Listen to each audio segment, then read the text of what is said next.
Have you ever thought of learning a language like a samurai, like a warrior? Many a times in Japanese language we see degrees of politeness and how to request, how to use polite expressions. But have you ever thought that how can you give commands in Japanese language? Or making a request? Be it like a passing something on the dining table, you are requesting someone to pass something on the dining table, or be it like you are telling someone not to do something very strictly. So do's and don'ts in Japanese language.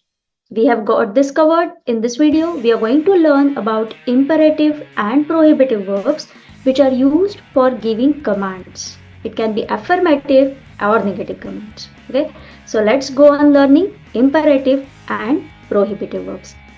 This is Vrushali Deshmukh from Digital Nihongo, and today we are going to learn mere ke and kinshi ke. So let's go.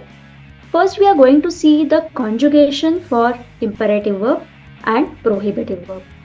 Imperative verb is mere ke, is an affirmative command, and prohibitive verb is kinshi ke, is a negative command. So these are do's, these are don'ts.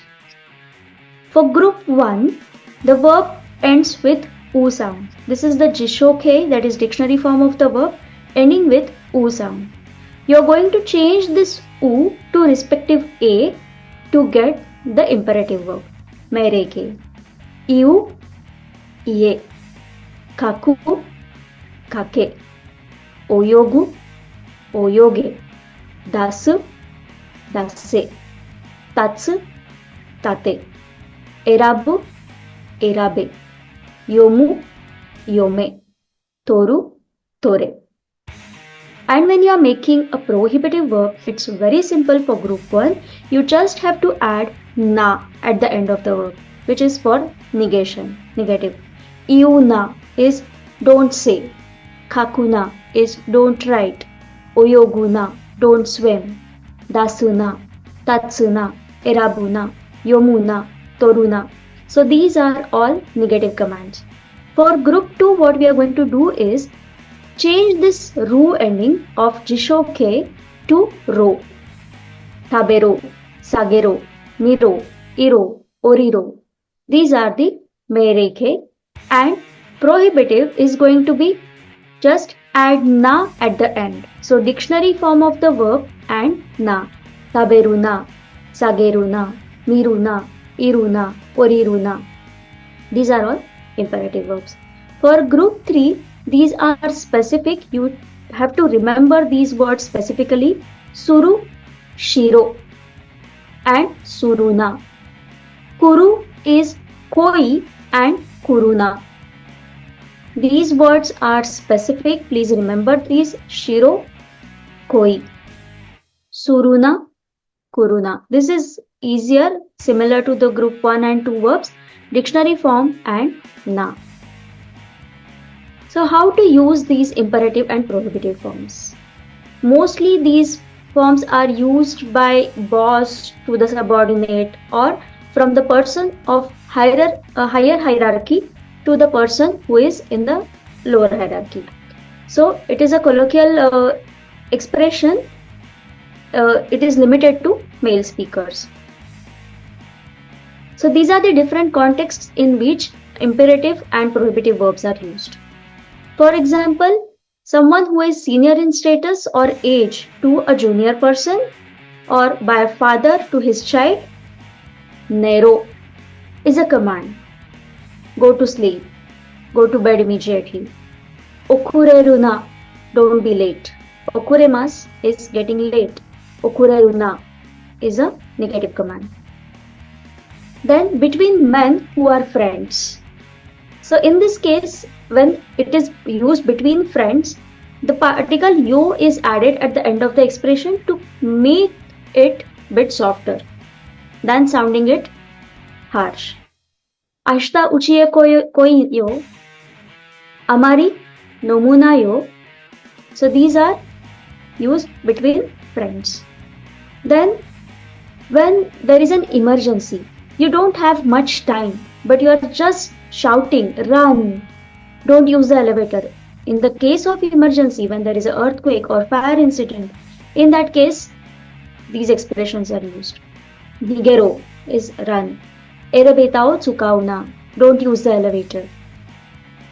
Then when someone is giving a command, typical scenario, some training is going on and person is giving the command to be alert or to be on rest. Yasume is rest. Yasumuna, don't rest. Or someone is telling some person to stand up. Tate, that is stand up. Okay.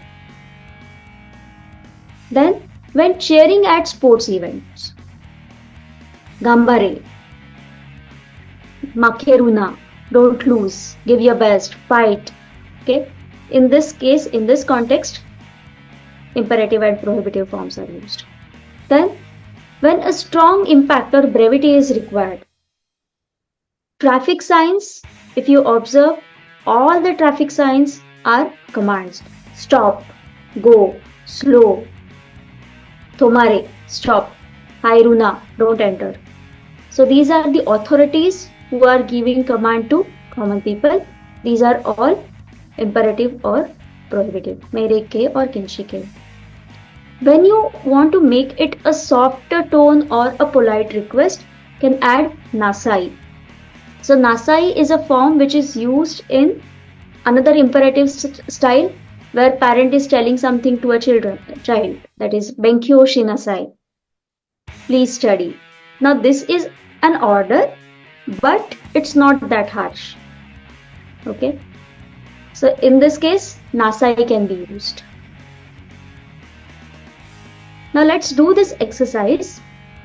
Gambarimasu, gambare. In the first exercise, you are supposed to make imperative verbs.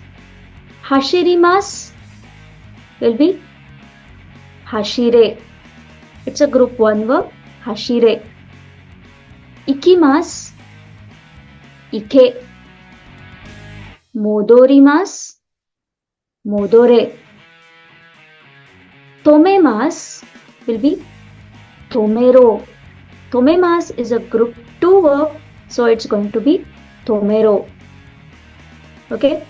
Then boruo nageruna. Nageru, nagemasu is to throw. Nageruna is don't throw. Then someone is swimming in the pool, but there is a board saying that don't swim in this pool. That is going to be urude oyoguna. Oyogimasu, group 1. Dictionary form is going to be oyogu, oyoguna. Then someone is climbing on the tree and you want to tell that person don't climb on the tree. It's going to be hini noboruna. Noborimasu is to climb. Noboruna. And someone is throwing some garbage here and you want to tell that don't throw it here. Koko ni suteruna. So I'm just going to write these words quickly. First one is going to be hashire, then ike, then modore, then tomero. Here it is nageruna. Second one is going to be oyoguna. Then this will be noboruna. And last one is suteruna. These are mereke. These are kinshike. Okay. So now you have understood how to give commands in Japanese language. So Japanese language is not only about all the politeness, but there are expressions which are commands. Okay. So do learn these expressions, share some examples in the comment below as practice, so it will be more useful. Thank you.